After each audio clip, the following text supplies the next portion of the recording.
sekarang ini bukan cuma negeri kita yang nggak dijalankan.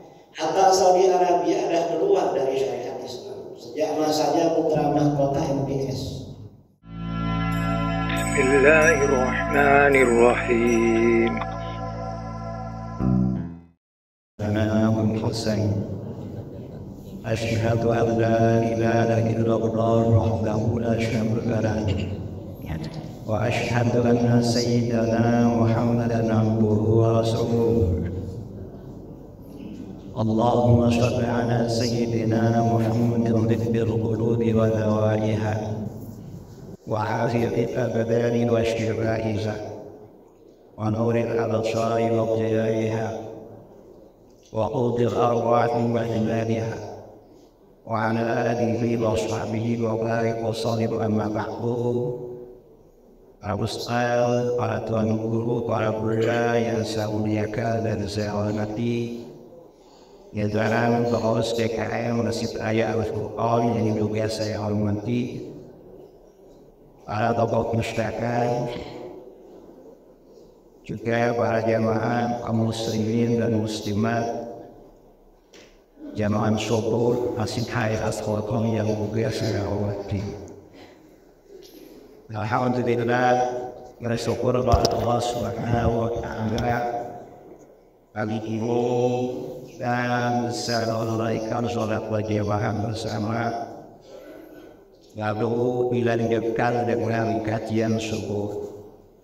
Emang kajian subuh ini pada sekarang ini rahasia perbuatan salat. Dan Allah ini yang berkenaan dengan masa-masa sekarang ini tanggal 25 Agustus. Bulan Agustus ini umumnya terkait dengan Hari Kemerdekaan Republik Indonesia tanggal 17 Agustus yang lalu. Nah, berbicara tentang Hari Kemerdekaan hubungannya dengan kesabaran dan dengan Islam.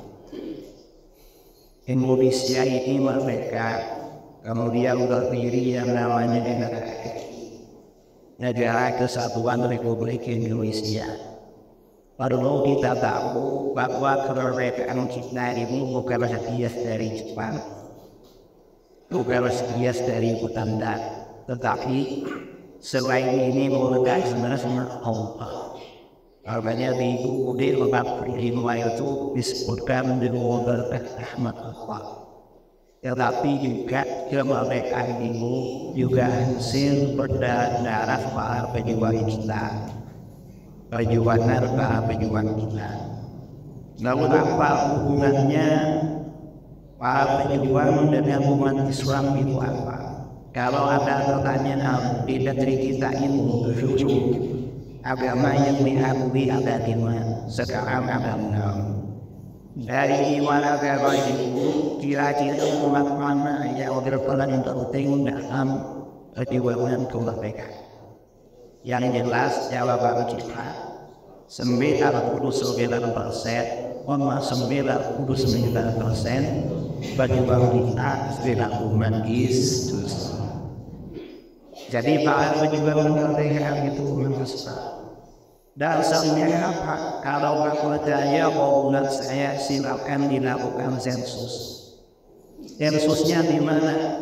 Di negeri kita, di kota-kota ini selalu ada tanam pahlawan. Coba ditanam pahlawan di seluruh Indonesia di sensus. Kira-kira yang sana ribuan pahlawan itu rata-rata orang Islam apa orang di luar Islam? Hampir semuanya adalah orang Islam. Umat Islam itu tapi apa? Kemerdekaan Republik Indonesia itu tidak lepas dari kesabaran umat Islam. Buktinya adalah sensus kuburan, bukan sensus tertutup. Artinya sensus kuburan pahlawan. Misal saya orang Afrika, Muslim semuanya itu di mana-mana. Artinya apa? Berdirinya Negara Kesatuan Republik Indonesia ini adalah berkat jasa-jasa umat Islam. Dari umat Islam ini kan belum ada macam Ada umat Islam, Ahlus Sunnah wal Jamaah, ada Wahabi, ada Syiah, ada lain-lain. Kira-kira umat Islam yang mana? Kita tahu bahwa perjuangan bangsa kita melawan Jepang dan Belanda atau Belanda dan Jepang. Belanda dan Jepang ini pakai senjata api, pakai bom, pesawat terbang, macam-macam. Bangsa kita ini dulu waktu berjuang melawan mereka pakai senjata apa namanya? Senjatanya bambu. Dan itu tidak sembarangan bambu saudara. Tidak sembarangan bambu runcing. Tapi bambu runcing bagaimana? Bambu itu diambil kemudian oleh para buya, oleh para kiai dibaca-baca, didoakan kepada sehingga bambu itu benar-benar nganjur untuk membunuh lawan. Ini mirip dengan kejadian di Poso tahun 2000 yang lalu. Di Poso itu ada peristiwa orang-orang Muslim menyerang umat Islam. Dan orang-orang Muslim ini kebal senjata. Kalau senjata ditembak gak mempan, dibacok gak mempan. Kalau tangannya dipakar, kalau putus itu kembali lagi. Kemudian senjata. Akhirnya apa? Ada seorang Habib Soleh Ali lulus di Palu ahli wiridan. Dan dikenal dengan Habib Soleh Kota. Mengambil Quran itu dibaca-bacakan wirid yang lakrak. Lalu 40 sama 40 orang muridnya menyerbu orang Muhammadiyah Islam itu. Setelah orang-orang kembali itu dipukul dengan otak atau penyakit, akhirnya apa? Mereka semuanya mati. Beliau dikenal dengan Habib Soleh Kota. Dan ini tidak sembarang tempatnya ada di mana, tapi dibaca-bacakan memang. Nah, kira-kira ulama Habib punya orang Islam yang percaya dengan bambu runcing dengan rotan seperti itu, kira-kira umat Islam Wahabi apa Ahlus Sunnah wal Jamaah? Ahlus Sunnah wal Jamaah. Artinya apa? Berdirinya negara kesatuan Republik Indonesia ini sudah lepas dari umat Islam Ahlus Sunnah wal Jamaah. Bukan yang lain, karena kerjanya dengan itu. Pada waktu perjuangan di Poso yang Islam dalam Muslim itu ada orang Wahabi membawa rombongan kaji akas. Saya 2 kali ke Poso. Saya tanya sama mereka, itu pas kaji Wahabi itu gimana perjuangannya di sini? Karena orang-orang Poso mereka di sini ketika perjuangan melawan orang Muslim itu ada garis belakang yang mau maju ke depan. Ketika ditanya kenapa kamu itu, kata mereka dalam sunnah harus yang juga bidangkan. Yang jauh sudah ada daerah yang ditaklukkan dikalahkan oleh umat Islam, nanti mereka pasti yang kuat. Pasang alhamdulillah daerah ini sudah ditaklukkan. Nanti kembalinya dikirim ke Jawa, ke Jakarta, ke Jawa Tengah, Jawa Timur, dijadikan kampus Tangsel, dijadikan anak untuk bintang Sumbanan. Ya, ini orang Wahabi seperti itu. Artinya mungkin dulu kan gitu juga itu, karena sama saja Jawa Tengah yang semuanya. Wahabi yang diundang sekarang sama-sama. Nah, artinya apa? Perjuangan umat Islam ini kemerdekaan Republik Indonesia tidak terlepas dari kesabaran dan perjuangan umat Islam Ahlus Sunnah wal Jamaah. Apabila Indonesia ini tidak terlepas dari umat Islam Ahlus Sunnah wal Jamaah, maka kita seorang umat Islam bertanggung jawab untuk mengisi kemerdekaan ini. Ini kebetulan ya sebenarnya tahun 2024 kita ini memasuki momen-momen politik. Ada memilih calon presiden, memilih DPR, memilih DPD, memilih apa saja. Kira setelah itu pilih gubernur, bupati, wali kota dan lain sebagainya. Nah, pilihan nanti jangan lupa bagaimana orang-orang yang kita pilih harus orang-orang yang punya kepedulian pada agama Islam dan umat Islam. Gak boleh pilih sembarangan itu. Gimana pilih sembarangan? Misalnya ditanya, aku pilih siapa? Saya pilih ini aja. Kenapa pilih itu? Ini tetangga saya. Satunya, saya pilih ini aja. Kenapa pilih ini? Ini Pak saya. Misalnya saya pilih ini. Kenapa pilih ini? Kalau ada semua sama saya. Gak boleh pilih sembarangan itu. Tapi yang dipilih harus benar-benar orang yang kompeten, orang yang punya kemampuan, orang yang punya amanah, orang yang punya kepedulian karena nasib umat Islam dan punya militansi loyalitas kepada agama Islam. Itu harus yang kita pilih ke depan. Jangan karena bayar itu gak boleh hukumnya. Saya ini biasanya menjelang pilihan, ada orang-orang yang ngurus namanya, Kiai, gimana hukumnya uang yang tidak jelas sumbernya? Apa maksudnya uang tidak jelas sumbernya? Saya ini pulang kerja dari sawah, tiba-tiba di rumah ada amplopnya sawah, dilihat ada uangnya dan gambar di dalam. Saya bilang itu uang haram itu. Besoknya sesudah pilihan tanya lagi, itu uang haram dari mana dia? Yang melarikan sama yang masih, saya tak tahu siapa yang masih katanya. Ya sudah, kalau orang tahu kasih kau mana fakir miskin. Apa dia yang menguatkan ketika urusan jaga kau masuk surga jadi usaha. Waktu diberikan provokannya kiai kami biasa. Itu gak boleh menerima seperti itu, karena itu termasuk parah. Tapi kan melihat orang ini umat Islam itu harus benar-benar cerdas, harus pilih orang-orang yang peduli kepada bangsa Indonesia, peduli kepada umat Islam, harus seperti itu. Mengapa ini waktu diterangkan, dijelaskan, kita ini sekarang ini Indonesia ini tidak negara Islam. Yang memperjuangkan berdirinya negara juga umat Islam. Tapi kita ini perhatikan, ayat-ayatnya ya banyak juga orang di umat Islam terlalu mengatur-atur bangsa ini.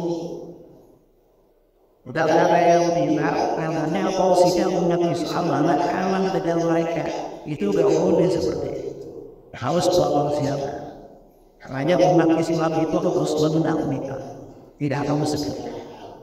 Dan itu berarti semua kita ini memegang ini banyak orang peduli pada hukum Islam. Maka hukum Islam ini tidak wajib ditegakkan karena wajib cuma kita tidak mampu. Saya sering ditanya, yai kita ini kan umat Islam. Mengapa hukum Islam yang terpaku di negeri kita? Jawabannya di dalam Al-Quran. Di dalam Al-Quran dijawab, Alif Lam Mim, dzalika kitabun ghaib. Itulah Al-Quran, kitab yang sempurna. Kalau yang sini kitab yang sempurna. Hukum-hukumnya sempurna. La raiba fihi. Apa keraguan dalam Al-Quran itu menyatakan oleh sesungguhnya tentang hukumnya kami tidak dilaksanakan mendapatkan masyarakat hendak umat Islam. Terbukti masa-masa umat Islam dulu menjalankan syariat Islam itu menjadi masa-masa kejayaan. Sekarang hukum Islam ditinggalkan oleh umat Islam. Lalu fungsinya apa hukum Al-Quran? Al-Quran menjawab munabil muttaqin. Al-Quran itu menjadi petunjuk jalan hidup kami orang-orang yang bertakwa. Di negeri kita, hukum Al-Quran, hukum Islam tidak dijalankan. Apa yang dijalankan roda pemerintahan, baik itu di legislatif, eksekutif maupun yudikatif, banyak yang bukan orang yang bertakwa. Dan bertakwa yang banyak itu, karena perlu umat Islam itu punya wakil-wakil orang yang bertakwa. Ya mudah-mudahan ke depan yang menjadi presiden orang yang bertakwa. Amin Allahumma. Yang menjadi wakil-wakil juga orang yang bertakwa. Kalau semuanya bertakwa, insya Allah persoalan selesai. Ini karena persoalan orang-orang yang bertakwa. Bertakwa kita adalah kadang-kadang orang muslim. Ya apa sebenarnya orang muslim menjadi pejabat di negeri kita. Tapi mau kita pilih ke depan yang memang berkuasa harus orang-orang yang berius dalam Yesus. Dan umat Islam ini yang boleh sekalian kita dan umat Islam yang boleh. Kalau rezeki, apalagi tidak suka itu hukumnya murtad keluar dari Islam. Saya sering ditanya, ya gimana hukumnya menerapkan syariat Islam? Ya wajib, dapat dijalankan di negeri kita. Sekarang itu menjauh negeri kita yang tidak dijalankan. Atau Saudi Arabia ada keluar dari syariat Islam. Jangan saja utama kota MBS. Saudara yang baru pulang dari Mekah, ada yang baru pulang dari Mekah. Baru-baru itu dibandingkan beberapa tahun yang lalu. Beberapa tahun yang lalu kita ke dalam suci, yang kedai-kedai di bawah hotel-hotel laki-laki semua. Sekarang di toko di pinggir-pinggir Masjidil Haram itu daftarnya perempuan. Ya orang sudah di atas cadar, pakai kerudung, coba kerudungnya ditutup. Tahu isinya tertutup itu, adanya apa? Paus kurung cuma awal kebiasaan kan? Itu di pinggir Masjidil Haram. Sudah gantung dari sekarang sampai. Nah, umat Islam itu kalau Islam kita orang Islam. Bahwa orang Islam ini orang terbaik.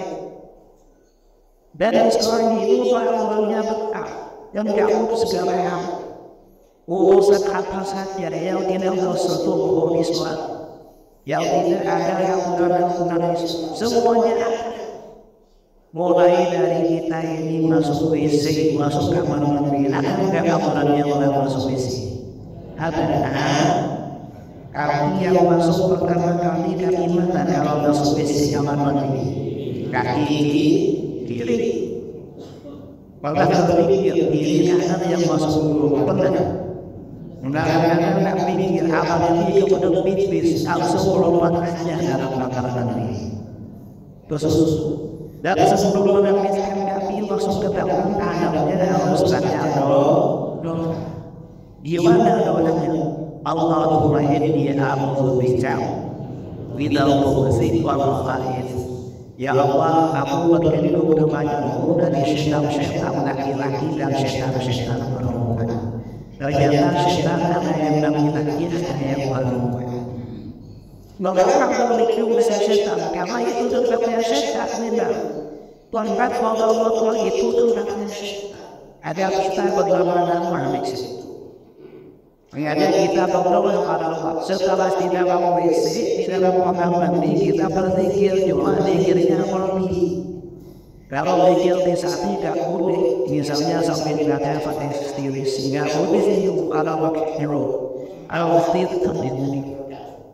Semenjak selesai ayat kecil, ayat besar atau dicuci. Waktu mencuci, tangan yang digunakan mencuci sebenarnya mana?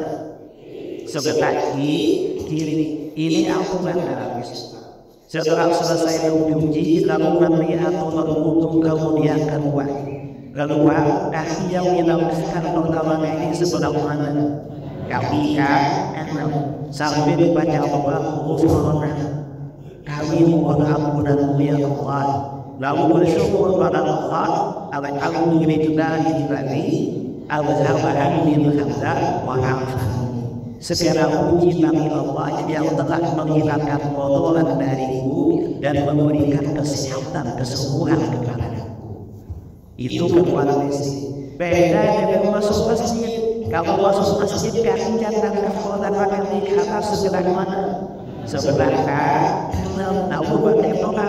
Allahumma shlahli aqwal rahmatik. Ya Allah, bukakanlah kepadaku pintu-pintu rahmatmu. Ketika kaki yang turun pertama kali sebelah mana? Sebelah kiri. Kadang-kadang saya perhatikan orang-orang sebelah kanan turun. Kalau dulu di orang ini, masjid itu ada aturannya.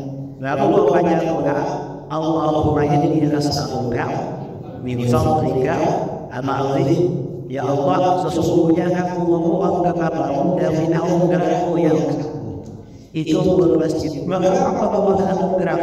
Karena kita ini cuma punya mobil, tetapi kita punya mobil. Kita itu selalu mengeluh, saya mau punya mobil. Ya salahnya tidak beli.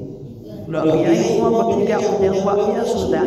Tolong dari masjid minta Allah, ya Allah minta anugerah punya mobil terserah. Kalau dikasih mobil, kasih hati semua anak menerima zakat. Pokoknya hati ini sahabat, hati ini tetap minta karena kuat karena ngomong semuanya dari Allah. Itu masuk masjid beda dengan masuk masjid. Semua persoalan hati ini ada ngomongnya saudara. Anda sekarang ini ke depan kita ini menghadapi masa-masa mengapa masa-masa ngomong-ngomong yang jelas-jelas lebih lagi amiral Islam akan misahkan oleh negara kita. Bulan rasanya lalu, minggu lengkap, tak makhluk jembe gila. Dalam KWP tahun 2004 yang tahun 2004, LGBT itu menjadi perbuatan yang lega, yang tidak dalam hukum.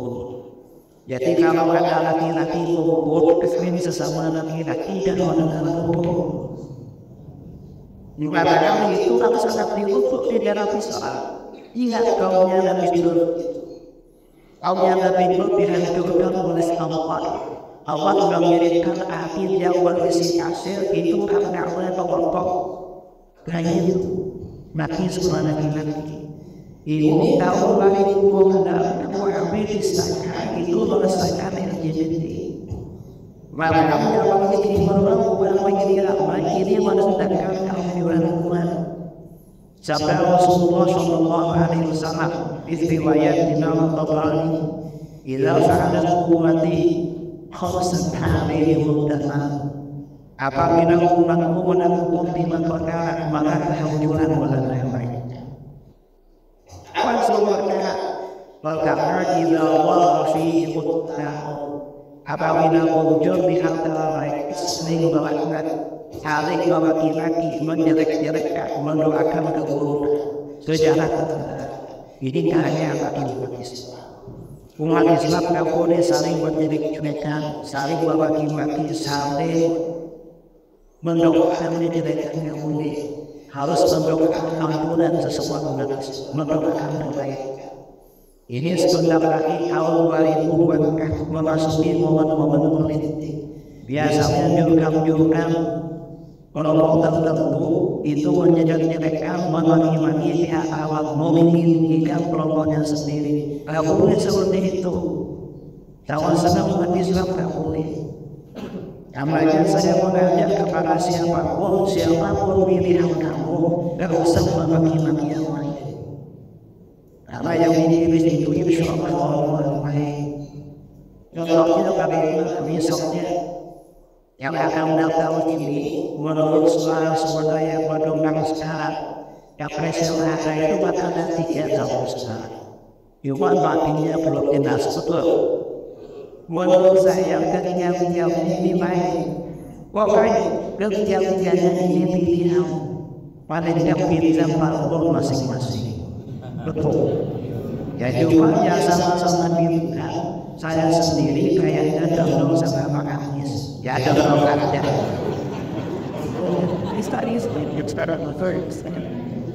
Dan kamu pilih siapa saja kau sesuatu yang kau tanya saja. Nanti kau ada di sana apa beda pilihan. Jangan.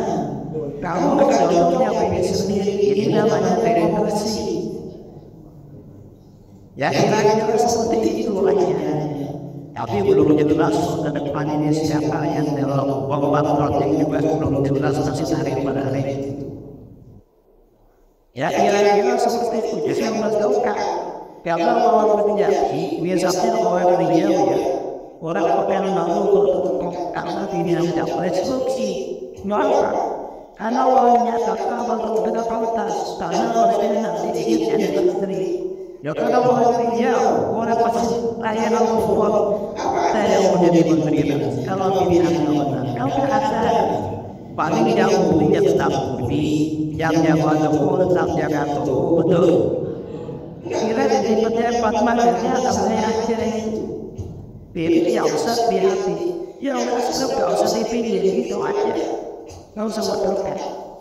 Karena kalau buat Islam diri, posisi kamu diorang yang kedua, wasyariku anakullah. Orang-orang Islam sudah pilih Muhammad. Misalnya orang ini kalau sudah biasa diterima ayam di Sumatera. Apalagi seusahaku ini kalau dia masuknya melalui angka induknya yang kedua analis dalam Karena ini asal kawan-kawan lewat podcastnya satu-satu. Daerah daratan Riau ini bulu lagi yang namanya miras minuman keras. Di wilayah ini di kampung-kampung kalau ada pernikahan itu biasanya mengundang keyboard betul. Apa keyboard itu? Keyboard itu karaokeannya. Dan biasanya di keyboard itu mana-mana ada yang jualan miras.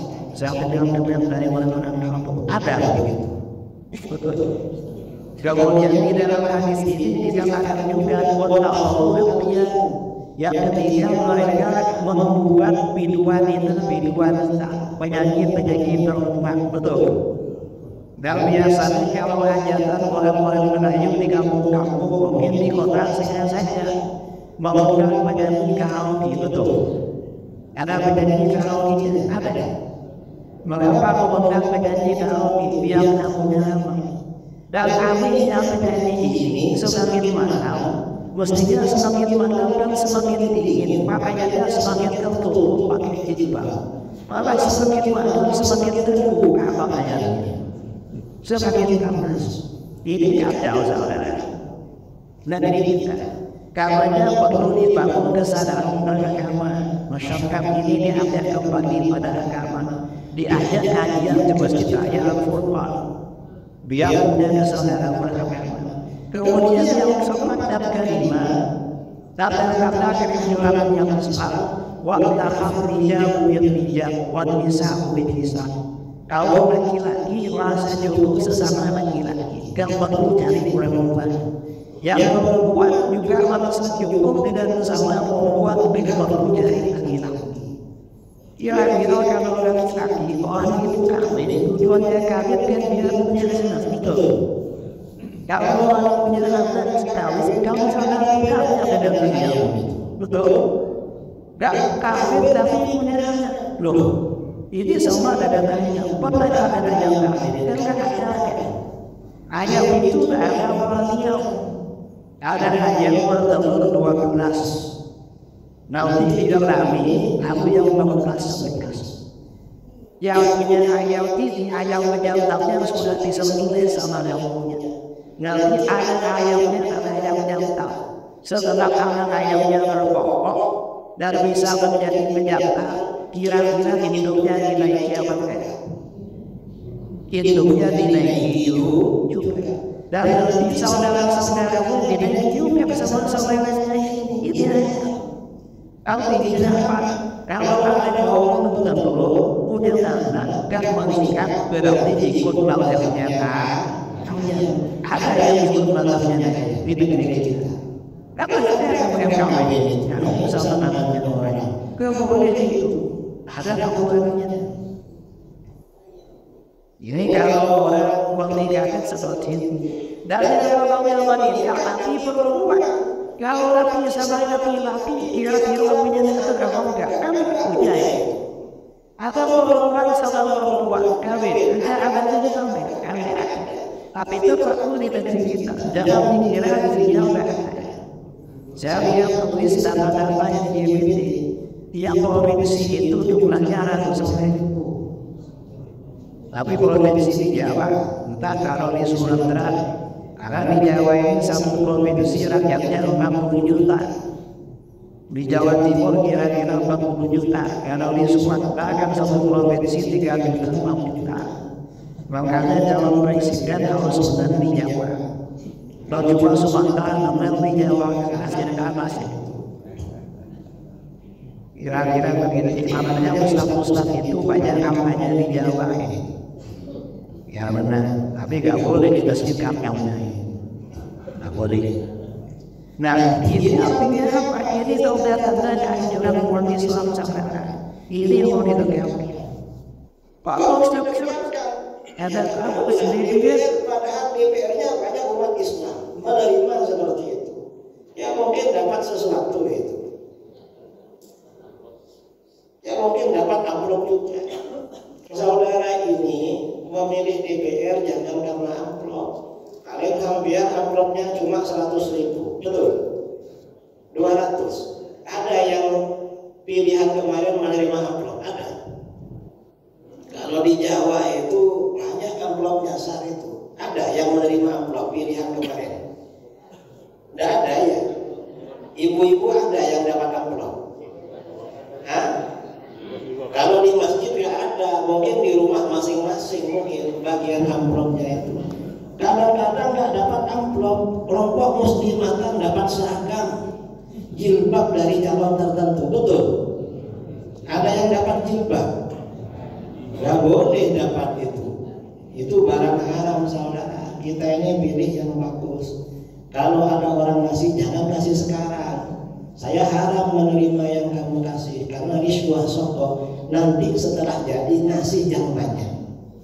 Tapi biasanya setelah jadi ada yang ngasih apa enggak? Enggak ada. Malah gak kenal lagi dengan saudara, gak datang lagi ke Al-Furqan setelah jadi. Ada calon yang rajin ke Al-Furqan ketika nyalon setelah jadi datang lagi ke sini. Ada? Hah? Sini ada. Enggak ada ya? Kecuali kalau orang sini memang yang nyalon, nggak ada lagi tempatnya. Tapi biasanya ya nggak datang. Tapi kalau cuma orang sini yang milih kan nggak kira jadi. Harus orang luar juga yang milih. Ini kacau saudara. Kita ini perlu hati-hati. Artinya apa? Kembali kepada tadi.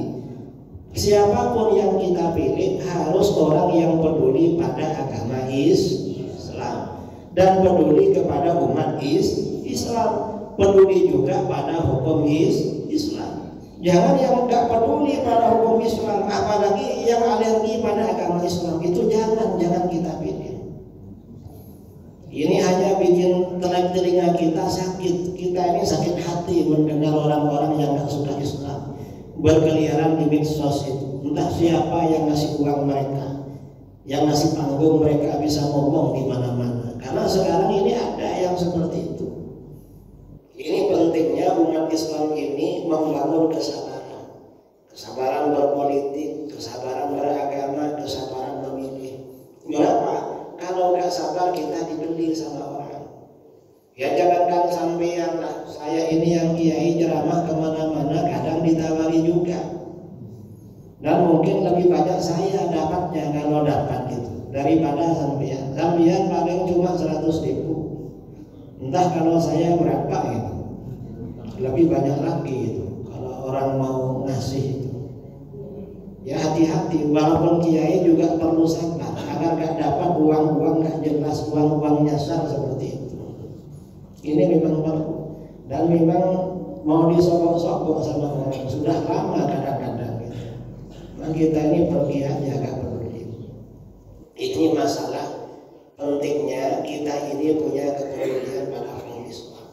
Hukum Islam ini saudara kalau dijalankan mendatangkan kemaslahatan. Itu hukum Islam. Dan ini banyak para ahli di negara-negara barat, Eropa, Amerika asalnya gak suka Islam. Setelah mempelajari hukum-hukum Islam akhirnya insaf masuk Islam. Ini ada cerita. Ini syuruk yang berapa ini?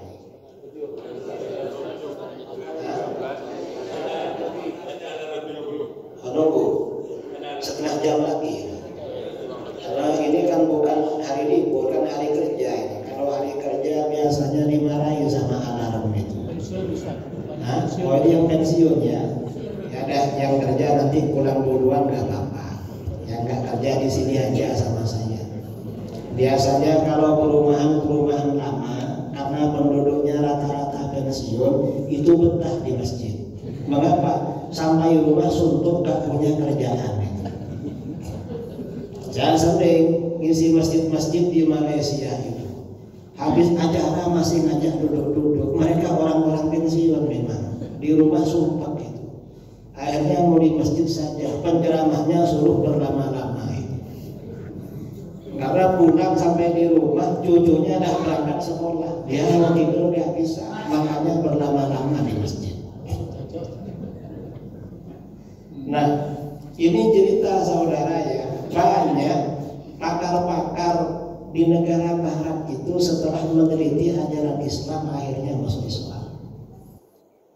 Ini ada orang meninggal kira-kira 2 tahun lalu, 2021. Di Amerika dulu, sebelum Presiden Reagan, itu nama presidennya Richard Nixon. Suatu ketika Presiden Nixon ini mau berceramah di depan para pemimpin Muslim. Akhirnya Nixon ini memanggil kepala intelijen. Dia bilang pada kepala intelijen, buatkan ringkasan tentang agama Islam untuk bahan ceramah saya. Akhirnya kepala intelijen ini mungkin CIA atau FBI. Ternyata intelijen ini bikin laporan panjang sekali. Marah Presiden Nixon, saya ini presiden, mau menghafalkan jadi ceramah, masa panjang sekali, kan gak kira hafal katanya. Oh sudah tua. Akhirnya apa? Presiden Nixon ini memanggil penasehat presiden. Ini alarm, biarlah dia bunyi maunya aja itu. Akhirnya apa? Presiden Nixon ini memanggil penasehat presiden. Kalau di sini Tim Pres. Kebetulan pakar hukum tata negara Amerika itu namanya Robert Greene. Nixon kasih tahu, Prof, tolong buatkan ringkasan tentang Islam, bahan ceramah saya di depan pemimpin Muslim. Jangan panjang-panjang. Siap presiden. Akhirnya Robert Greene ini mempelajari Islam. Gak puas mempelajari Islam, akhirnya datang ke masjid-masjid mendengarkan kajian ustadz-ustadz Amerika tentang Islam. Setelah mendengarkan kajian ustadz-ustadz Amerika tentang Islam, akhirnya apa? Kira-kira dapat 1 minggu lebih, yang namanya Profesor Robert Greene ini bilang sama presiden, Pak Presiden, ada kabar gembira. Apa? Saya sekarang masuk Islam.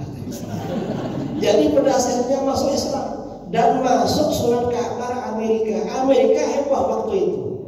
Kenapa? Ada penasihat presiden dikasih tugas mencari tentang data-data Islam, malah masuk Islam. Setelah ditanya kenapa profesor masuk Islam, saya ini, kata dia, saya ini pakar hukum negara di Amerika. Saya melihat dalam hukum Amerika gak ada yang namanya prinsip dan konsep keadilan. Karena Amerika memang tidak adil sampai sekarang. Negara manapun punya salah atau gak punya salah sama Amerika, mau dibom seperti Irak, Afghanistan, kan gak punya salah itu. Cuma Amerika mau meledakkan bom ya diledakkan. Cuma untungnya sekarang bom negara barat meledak bukan di negara-negara Islam. Meledak di mana? Di saudara mereka, yaitu Rusia dan Ukraina. Alhamdulillah. Nah, sekarang ini memang terjadi rotasi. Dulu bomnya negara barat dan Rusia meledak di negara Islam. Sekarang meledak di negara kafir Ukraina dan Rusia. Mudah-mudahan perang ini lama sekali. Amin Allahumma. Ya biar mereka yang lemah saudara. Karena kalau perang Rusia Ukraina berhenti, bingung yang bikin bom mau diledakkan di mana. Khawatir meledak di Indonesia. Orang Riau mau lari kemana itu. Tapi kalau orang Riau ya untung banyak lahan kosong untuk sembunyi. Kalau orang Jawa kan bingung mau kemana itu. Untungnya saya sering ke Sumatera, nggak bingung juga sebenarnya. Ya jangan pulang dari Sumatera. Tapi gimana keluarga yang di Jawa itu? Kalau nggak pulang kan bingung juga. Akhirnya ternyata kata Robert Greene, keadilan itu ada dalam Islam. Konsep keadilan. Dan dia masuk Islam mengganti namanya Umar Al-Faruq. Ditanya kenapa namanya Umar Al-Faruq? Dia ini simbol keadilan dalam Islam. Lama-lama setelah Robert Greene ini mantap di dalam Islam, suatu ketika menghadiri seminar tentang Islam di Amerika. Narasumbernya orang Yahudi. Di Amerika, di Eropa, walaupun ada seminar tentang Islam, kadang penceramahnya bukan ustaz.